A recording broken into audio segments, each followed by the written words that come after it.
Hello and welcome back, and a big thank you to all those new subscribers. I really appreciate the support, and I'll do my best to keep these videos coming along with new ideas and interesting topics.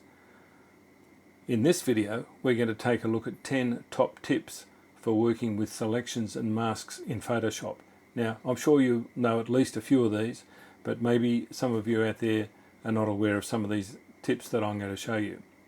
So let's take a dive in now and have a look at these 10. Plus I'll give you a bonus 11th tip at the end.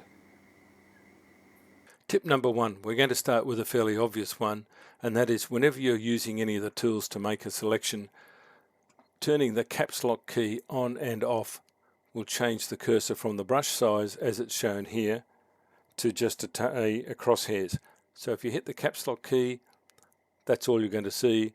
Hit it again, turn caps lock off, you'll see the size of the brush or the selection tool. And you'd be surprised at how often people get fooled by that and causes them all sorts of grief as they can't find why that isn't showing the way it should. So that's our simple tip number 1.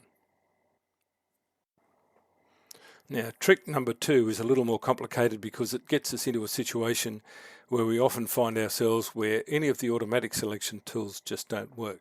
And you might wonder why I've brought up this fairly flat looking image taken in Antarctica. And that's because if you get into situations where there's very low contrast, if you use any of the automatic, what I call automatic selection tools, let's say I wanted to select the sky using the select sky option, you'll find that it doesn't really understand where the sky is. It's gotten it all a bit wrong. So let's just deselect that.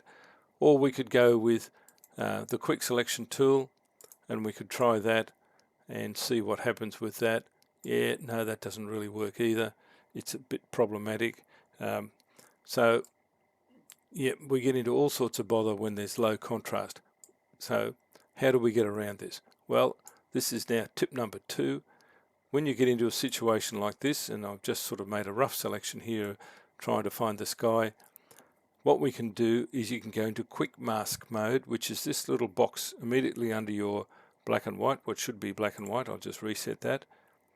The quick mask mode overlays a color over your image where you've made the selection. So the selection is clear, and what's not selected is in red in this case. So what you do then is you get your brush tool, and let's just make that larger, and then you can paint on, and depending on the opacity and the flow of your brush, you can then paint in the areas that you want to achieve. Now, in order to do this, you have to be fairly careful because, as you'll see, if I turn quick mask mode off, there's very little contrast here between the top of the iceberg and the sky. It was very overcast and foggy, and the lighting was very poor. So I'm trying to make a selection of the sky so that I can differentiate the iceberg from the sky, and it's really difficult. So I'm trying now to, do the wrong thing and paint onto the image because I've turned quick mask mode off.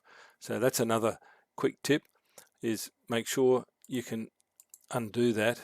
We'll go back into quick mask mode and we'll try and paint in. Now, if you're using a soft edge brush, you'll get a nice feathered edge, and you'll see there that your selection has been made with a fairly sharp edge. So we're going to have to modify that later. But this quick tip is all about when you just can't get a decent edge, try the quick mask mode and paint in the selection, and so that you can really find the edges that you want to have. So that's tip number 2.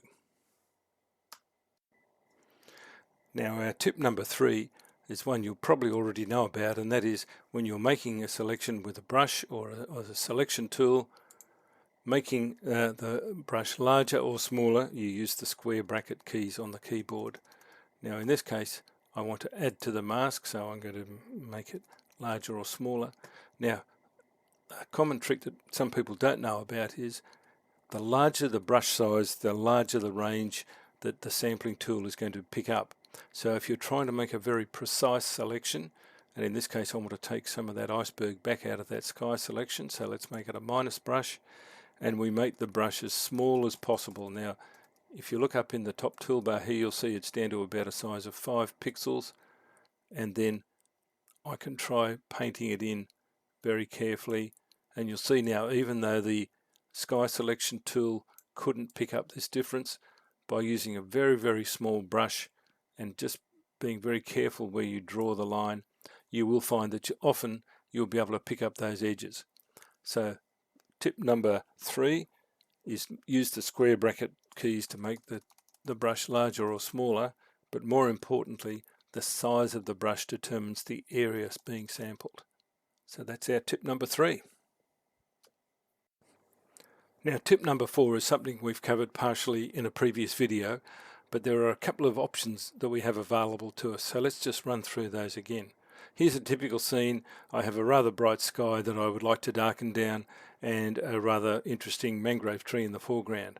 So we use the select tool, select the sky, and as we've found before, it does a very good job, but it's not quite perfect. So here we are, we've got a selection and it's going to be not quite perfect, so let's just add this to a curves adjustment layer, and if we really make a big adjustment, you'll see that there's the problem. It hasn't quite worked around the foliage in the tree. So let's just turn this back to the beginning, and we've got a couple of ways to refine this mask. So firstly, click on the mask layer, go to select and mask, and we've now got the image overlaid. In fact, what I will do is I'll pop back out of that as I'll zoom in a bit tighter because it's easier to see this way. Select and mask, and we can see here where these areas in between the foliage are not quite perfectly selected. So if we get our masking tool, we choose color aware because there's a color difference between the foliage and the sky. I've got a fairly large brush here.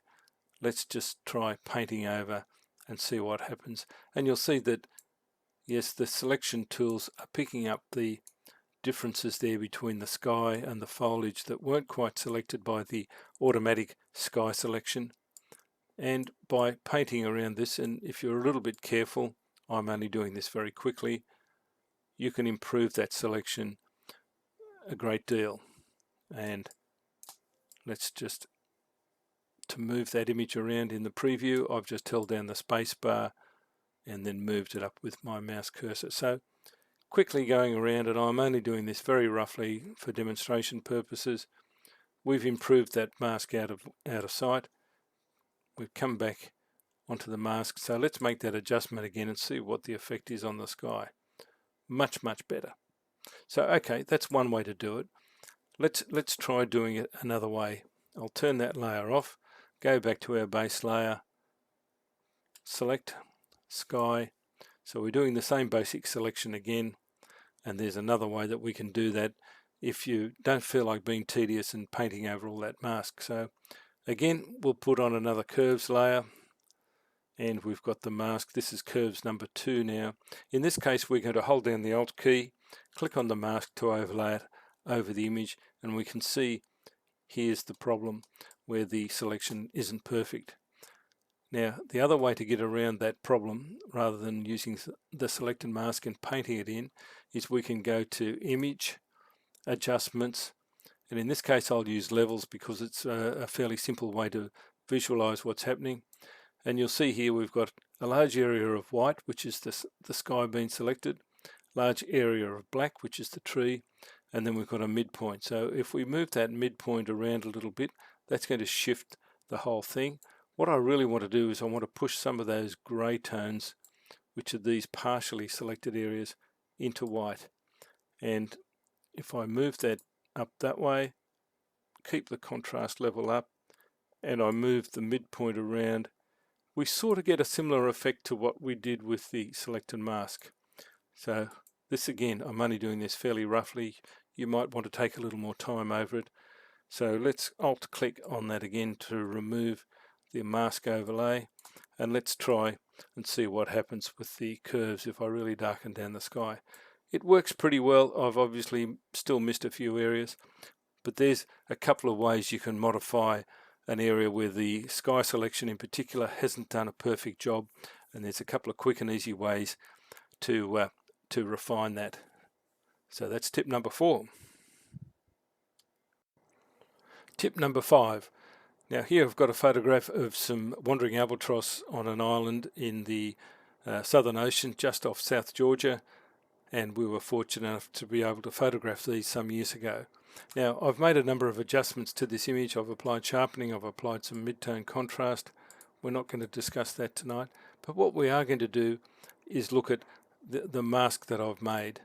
And if I say add my mask to my selection, what I've done is I've selected out the two birds, and I've wanted to do a slightly different treatment to the background. And so on this next layer up, I've used a tonal contrast, a Nick tonal contrast adjustment layer to brighten up the image. But what I've done is I've applied a mask, and if I overlay that mask, you'll see that instead of being a black and white background, I've got a grey and white background. Let's just go back, and that's because, and I'll deselect that because I've already made the mask.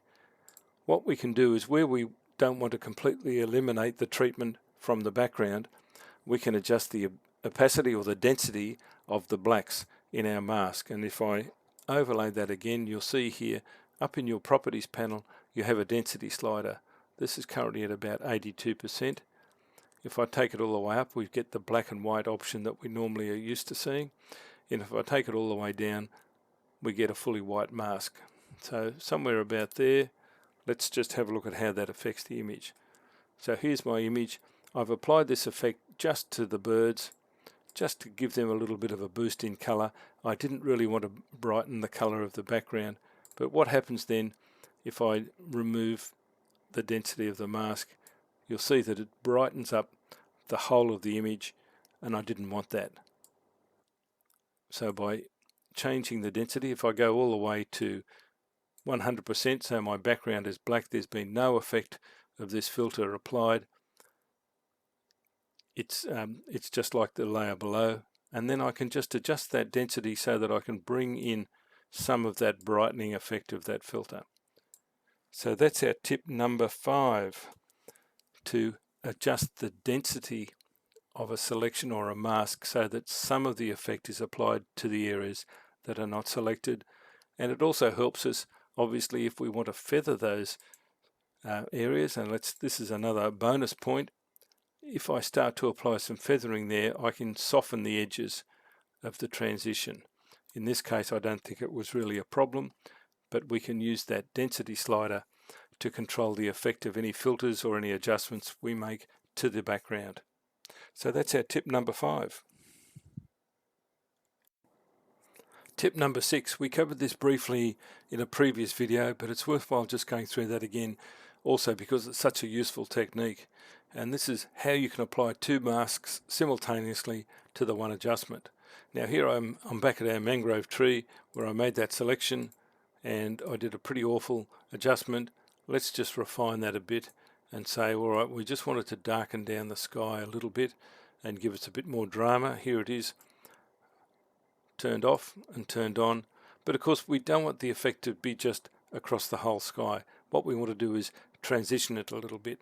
So to do that, with that adjustment and its mask available, right mouse click, group from layers, we'll just call this sky, simple answer. And now we apply a mask to the group, and in this case I'm going to use a gradient fill. Make sure that I have my colors the right way around. I want to start with the full effect at the top and drain it off towards the bottom. So if we, got the wrong selection tool there, let's just go back, and we want a linear selection, so let's start again. And of course with this new masking tool you've got a little bit more control over how that is applied. So if I move the midpoint all the way down to the bottom, you'll see that the effect is pretty much across the whole sky, but I can then just move that around until I find a satisfactory point. And there's my adjustment. No adjustment at all, and you'll see now that the sky is always darker the higher up in the sky we go, and I've feathered that down to the middle. Maybe I should have just moved that a little bit, and we can keep readjusting that to suit. We just have to be careful with that midpoint. If we move it too far, it'll get a little bit abrupt. But there's the way that we can apply 2 masks to the one adjustment. So that's our tip number 6. Tip number 7 is another way we can make selections without having to use any of the quick selection tools or any of these tools. We can make a selection using the select color range option, and apart from selecting by colors, we of course can select by luminosity. So in this instance, let's select based on highlights. You'll have a small preview panel here, and we have 2 sliders. We have a slider that says how much are we going to consider to be highlights, and if I move it all the way to the left, obviously we've selected the whole image. Or I can then slide it into just, I want to pick out the bird being the brightest part of the image. This is another albatross photograph. So we can move that slider up and down until we get a reasonable selection.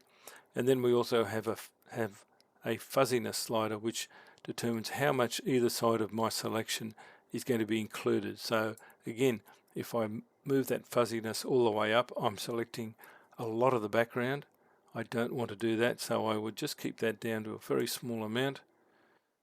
Let's just click OK, and we'll see now that we've got a fairly good selection of the bird. In this case, it's not been perfect, but we can play around with that. So let's just go back in and we'll deselect that, and we'll select color range again, and I'll just improve that range a little bit more. And so now I've got a little bit of the background in as well. But of course we can do other things with this. Once we have a basic selection, we can modify it and we can paint it over. So let's just assume again, I'm going to make a curves adjustment onto this layer. I've got my selection that was made. And one of the things with a luminosity selection is that it's a very precise selection. So even though it's picked up some of the background, it's done a very good job of selecting around the edge of the bird. So let's just go back out of that, and let's just say, well, I wanted to change the brightness of the bird. If I pull that up and down, you'll see that if I go too far, we start to see some problems because it's a very precise selection. So we really don't want to do that. What we want to do is 2 things. We want to eliminate the bits of the background that we don't want. And so with that selection overlaid over the image, we can go and get our brush tool using the square brackets to make it big, and we'll go to 100% opacity, and I want to change it to black, so I use the X key on the keyboard, and I can just paint out those areas I don't want. It's a lot quicker than trying to select all of the areas of the bird. I won't do this entirely because you don't want to be sitting here watching me painting onto a mask. But let's say we've made this now pretty precise, and as I get closer into the bird, I'd be reducing the size of that brush. But we're still stuck with the same little bit of a problem, is that it's a very precise selection. So what I do with any of these selections where I make it using the luminosity tools, we would apply some feathering. So let's alt click to overlay it again, and we can slide this feathering slider across until we get a nice softer edge. Now if we go too far, it becomes nothing, and then it becomes way too blurry. But the beauty of this type of selection is that once you've made this selection, you can go back in and adjust this feathering anytime you like. You don't have to go in and do a new selection. So let's just say that that looks about right. Alt click on the mask again, and then I can start to adjust things with my bird with a little more confidence. So that's our next tip, number 7, using the color range tools, which also includes shadows, highlights, and midtones, and of course colors. You can also select by color, but it's often an easy way to make a luminosity selection that you can then modify with a bit of feathering and a bit of painting, and it's a lot quicker sometimes than trying to select with one of the other tools. So that's our tip number 7. Now for our quick tip number 8, we have this very handsome fellow to work with, and this tip is all about being able to use masks already applied and adding them to other adjustment layers. So in this case, I've already made a selection of our handsome chap, and if I click on this layer here with the mask, you'll see that I've got a pretty precise mask generated in one of the ways we've previously demonstrated. But what I want to do is, let's say I want to, for some ridiculous reason, want to make this even more colourful. So if I go up and put a hue saturation layer on, let's just say we bump the colour up substantially, and that's really horrible, but I just want to apply it to him. Well, do I have to go and redo the selection? No, we don't. If we come back down to this layer with the mask attached, hold down the Alt key, drag that mask up onto the new layer, and for some reason it never works the first time. You always have to do it twice, and then it becomes, and it just copies that mask onto the next layer. Now you'll see that that's really horrible, and I'd never do that. But with the whole idea of this quick tip is so that we can copy a mask from one layer to another without having to reapply a mask or make a new selection. And probably if I just pick that saturation up just a little, there we go, a very handsome chap indeed. And that's our quick tip number 8. And our tip number 9 is another one where you have a clearly defined subject in your photograph and you want to make a selection. Well, why wouldn't you use the tools available? If we go up to our quick mask or quick selection tool, click and hold down, choose the object selection tool. Now it will pretty much quickly pick up anything that's clearly outlined or clearly defined by focus or color, and so you don't really need to do more than that. But of course it doesn't always get it perfect, because look down here, it's missed a little bit. So what we would do here is, having given that the option to make the selection in the first place, go back to that tool, go to the quick selection tool, and what we want to do is we want to add to that selection with just that little bit there, and we paint that in, and bingo. So where you've got a clearly defined area, of course you'd use those quick selection tools, and I think even in this instance it's done a pretty good job around the feathers, but if not, you can always go to the select and mask and refine that a little bit. But of course, if you've got a photograph like this and you try and use the object selection tool, well, let's give it a try and see if it'll find it for us. Let's draw a box around the iceberg, or at least part of the iceberg, and see what Photoshop thinks about this. It's actually not done too bad a job. If we then select this though, then it starts to go a bit wonky because it can't really define those softer edges. So where there's a clearly defined edge, why not use the tools available? Don't waste time. Use those quick selection tools or the object selection tool, but where you get into trouble with things that aren't going to work, then you have to use some of the other tools. So that's our quick tip number 9. Our quick tip number 10 is going back to our cormorant that we beautifully selected previously. We've got a very nice selection around him. We can do a couple of things to modify this selection without having to go into the select and mask tools, which sometimes they can be a little bit clumsy, but of course we've got the select options and we can come down to select and modify that selection. And of course we can do things like feathering. Well, we don't want to do that much, but we might want to do a very slight amount of feathering of that effect so that we get a soft transition at the edges. We can also do some other things there. We can expand it, we can contract it, we can smooth rough edges and so forth. So if you've got a pretty good selection, you just need a little bit of quick refinement. Use those modify tools. They're quick and easy and may save you a bit of time. So that's quick tip number 10. I hope all of these have been useful. And our very last bonus tip is, once you've got a really good selection, why not save it for future use in case you want to use it on something else? So that with the selection active, we go to select, save selection, and this one is a cormorant from the Falkland Islands, and we can give it a name, and then it is there for forever, and you can reload that at any time. So all in all, that's 11 quick adjustment or quick selection tips. Some of those I'm sure you know about, and I'm hoping that there are one or two things in amongst that might be new to you. So I hope that's really all been useful and helpful, and I look forward to seeing you again soon. Thanks for watching.